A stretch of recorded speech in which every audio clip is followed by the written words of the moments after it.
The man the world has known as Frankie Beverly was born Howard Stanley Beverly on December 6, 1946 in Philadelphia, Pennsylvania.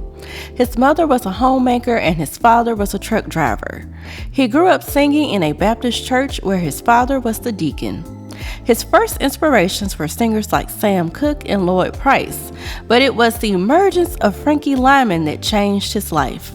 He began singing songs from Frankie Lymon and the teenagers on the street, and people began to call him Little Frankie. It left such an impact on him that by the time he was 12, he decided to publicly rename himself Frankie Beverly. Around the same time, he received his first major professional opportunity, an offer to sing with the doo-wop group The Silhouettes. The group was experiencing major success with their single Get a Job reaching number 1 on the R&B and pop charts. Frankie recalled, "They lost their lead singer and a couple of the guys in the group were from my neighborhood. They heard that I could sing like Frankie Lymon, and the next thing I knew, they were at my house asking my parents if I could go on the road with them." He toured on the East Coast for about a year with the group. The Silhouettes were not able to sustain the momentum, and Frankie was back in Philly looking for the next opportunity. He created several groups of his own, like the Butlers, which was signed to one of Kenny Gamble's early labels. The Butlers cut a few 45s but gained no real traction. Frankie worked a traditional job, but the toll of late-night rehearsals became too much for him, and he decided to focus on music full-time. He was still living at home, and when his father found out, he kicked him out of the house. His mother frantically tried to stop it, but Frankie said he understood why his father did it. His father came from a time where maintaining a job was expected of a man and a sign of discipline. Frankie remained extremely close to both parents. But during these lean years, Frankie lived with the pimp. As doo-wop faded and funk started to seep in, he was enthralled with Sly and the Family Stone, a band out of San Francisco. Before long, Frankie decided to venture to the Bay Area to find a new spark. Frankie arrived in San Francisco in 1971. Right before leaving Philly, he founded a new group called Raw Soul, and his bandmates followed him across the country. Frankie also started to play the guitar and keys to help the group develop a new sound. The group signed to Gregor Records, a small music imprint distributed by RCA Records. They released a handful of vinyls. The 1971 release Colorblind made a few waves, but their follow-up, While I'm Alone, made even less of an impression. The group soon found themselves on hard times. Frankie shared with the St. Louis Post-Dispatch, quote, "San Francisco was no Disneyland.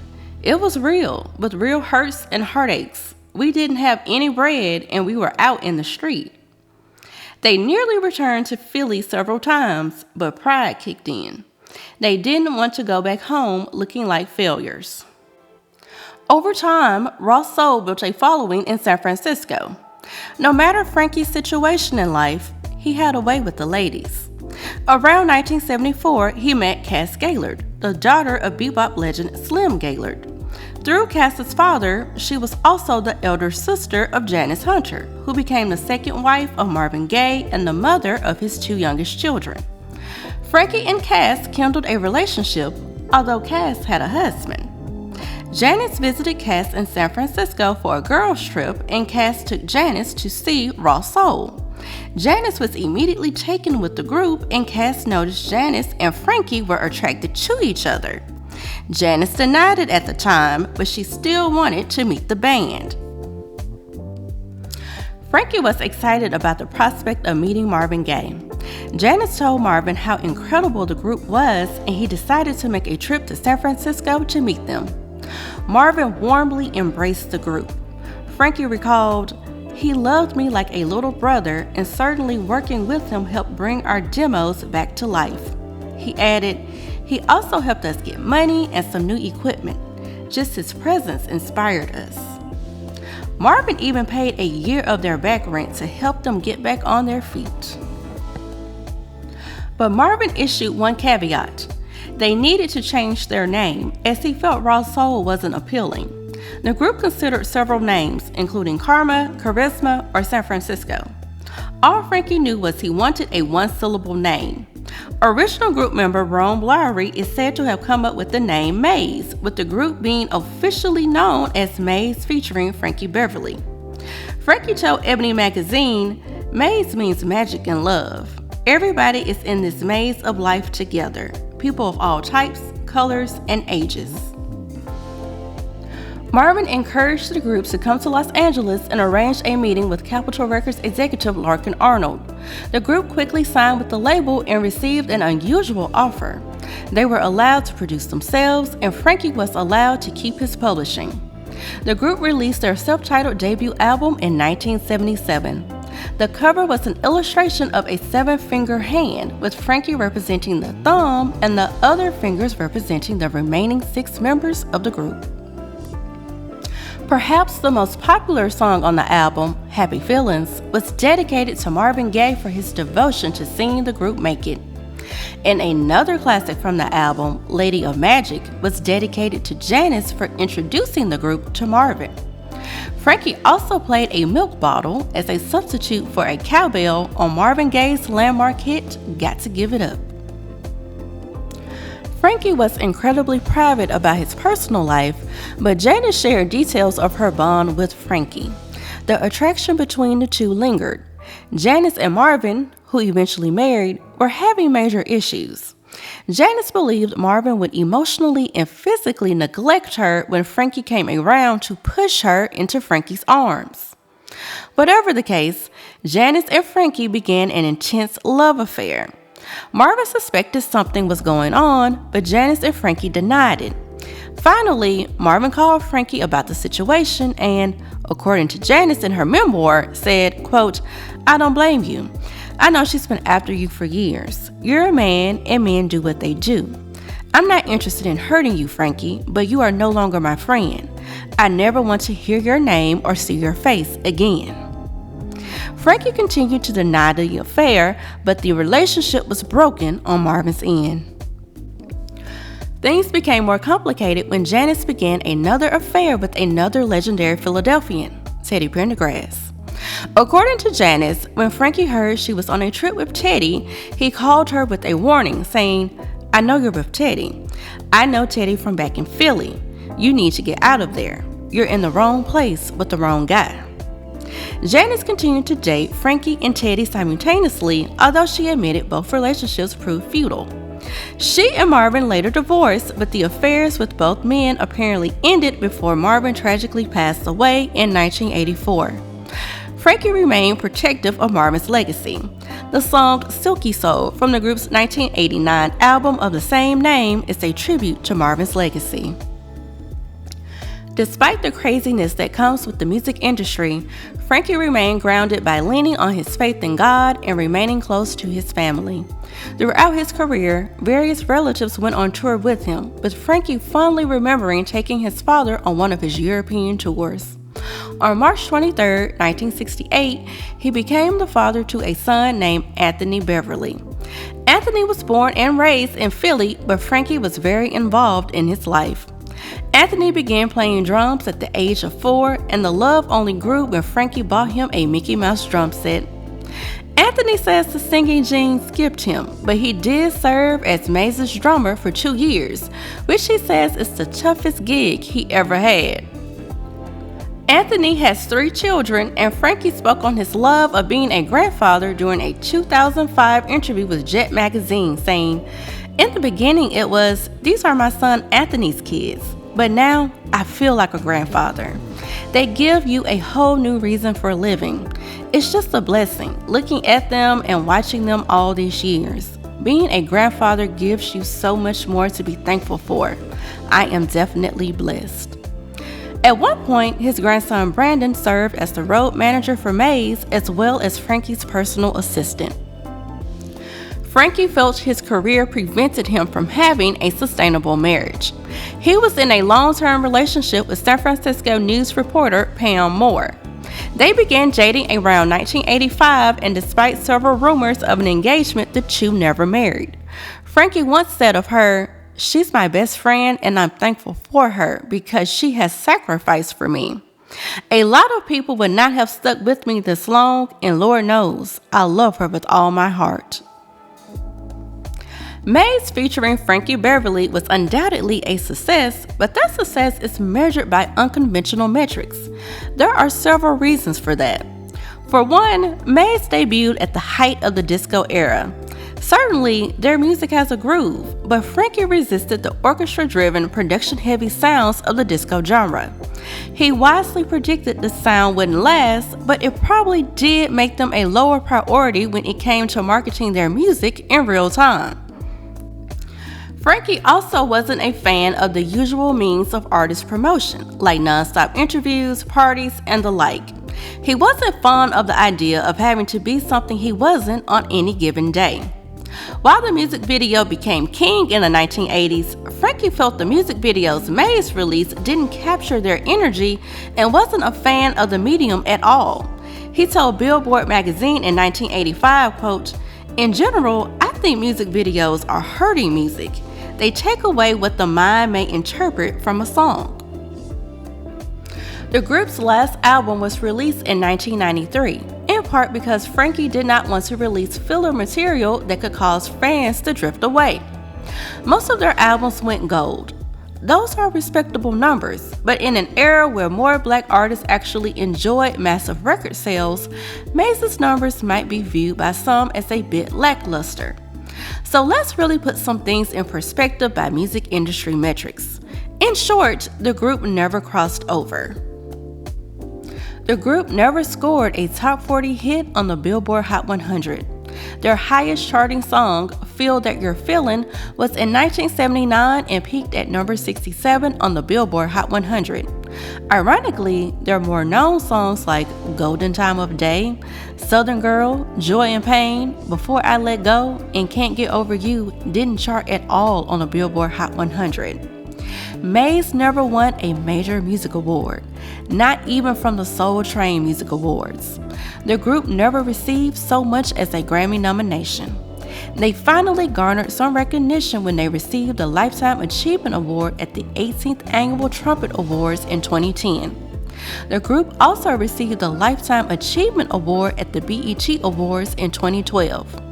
And just in 2024, Frankie received the Lifetime Achievement Award at the NAACP Image Awards.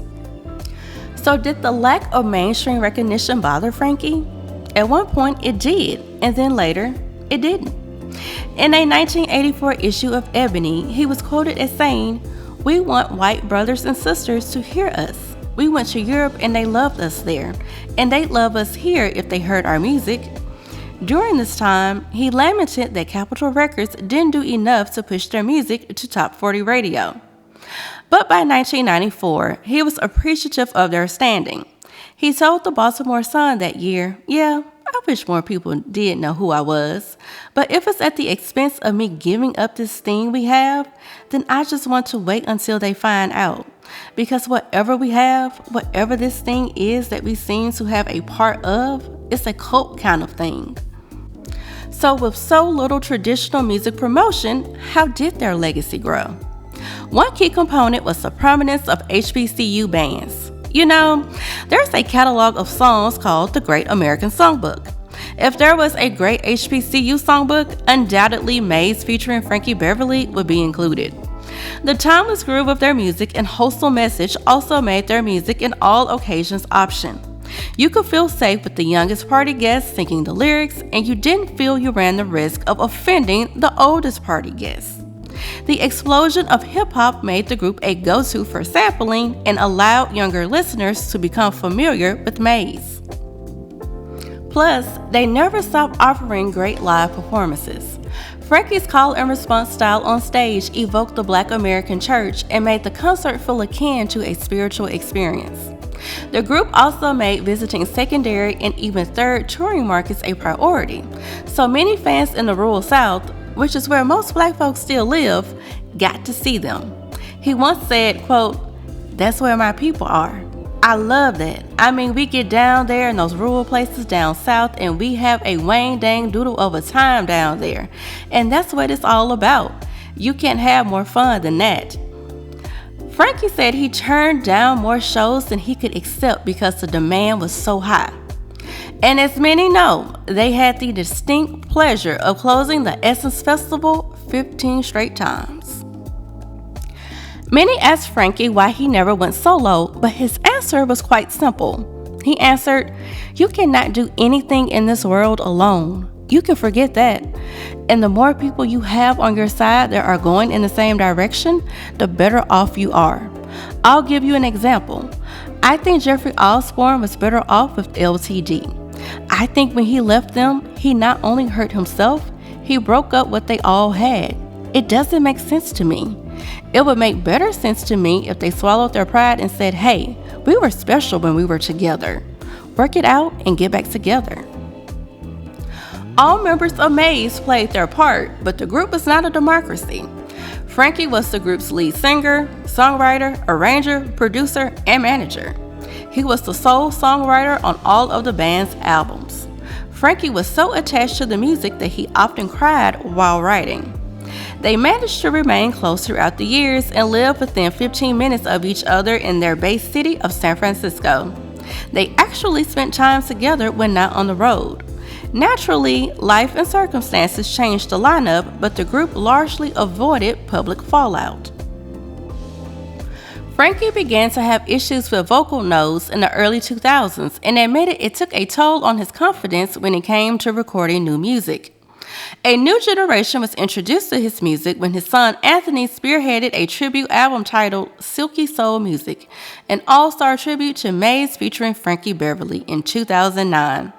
Artists like Musiq Soulchild, Kim, Mary J. Blige, and Joe gave their interpretations of the classics. The group did not find itself in major controversy until 2023. Several core members of the then current lineup, including original member Rome Lowry, decided to start a separate band called TMF, which stands for The Music Forever. The group maintained their departure did not stem from a dispute with Frankie, but rather what they considered a lack of consideration from his new business management. I cannot speak on what he did or did not know about any of this, but what I can say is that from my perspective, I allege that we were being systematically separated from Mr. Beverly. I spent 20 years in Maze, and yet I was no longer able to communicate with Mr. Beverly via text or in person. None of us have spoken to him since our last show in February. Fast forward to May 7th of this year, when we were scheduled to perform with Mr. Beverly at the New Orleans Jazz and Heritage Festival. Even though we decided to play the festival after the long, unpaid hiatus, the catastrophic breakdown in communication between ourselves and management made it abundantly clear that there simply was no way forward for us in this organization. And so we made the very difficult decision to move on. Mr. Beverly's management put an exclamation point on our departure by not negotiating with us when we asked to be paid more money for the NOLA show. Rather than speak to us, they canceled our flights and hired 6 different musicians to play the festival. That was the end of Maze featuring Frankie Beverly as most people have known it for the past 20 years. As much as it hurt to leave Mr. Beverly and the Maze family, professional pride and dignity would not allow us to continue on given the level of disrespect leveled against us by the present management hierarchy. Let me again state that the relationship breakdown was with management and never Mr. Beverly. In early 2024, Frankie announced his farewell tour called the I Wanna Thank You Farewell Tour. He also formally passed the torch, as Maze will now be known as Maze Honoring Frankie Beverly, and Tony Lindsay will serve as the lead singer. Frankie played his last show in his hometown of Philadelphia on July 6, 2024. His brief retirement was one reason many were shocked to learn he passed away on September 10, 2024. Ironically, Frankie spoke of his nervousness about retiring in 1984 during an interview with Ebony. He said, "I get itchy in the pants if I couldn't get out there and perform. I just love it. We have a charisma that makes people relax and have a good time. As long as I can stand up and sing, I want to do it." So often, Black Americans are dogged with the claim that we don't support each other. And listen, there are times the argument is relevant, but Frankie Beverly is proof of our power when we do support each other. Black American media publications documented his career. When Black Americans controlled our own radio stations, we played his music. We booked him for our festivals.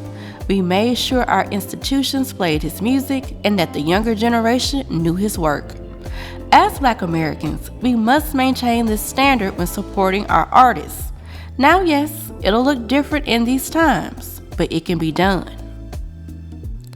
Frankie once said, "I used to whine about these things too. How come they don't recognize us? Because we've never had a crossover record. Never. And yet any crossover act would give their right arm to have what we have. And it's made me stop caring about the awards and all these things. What's nicer is to have my people. We've been truly fortunate with the work we've done. It survives us."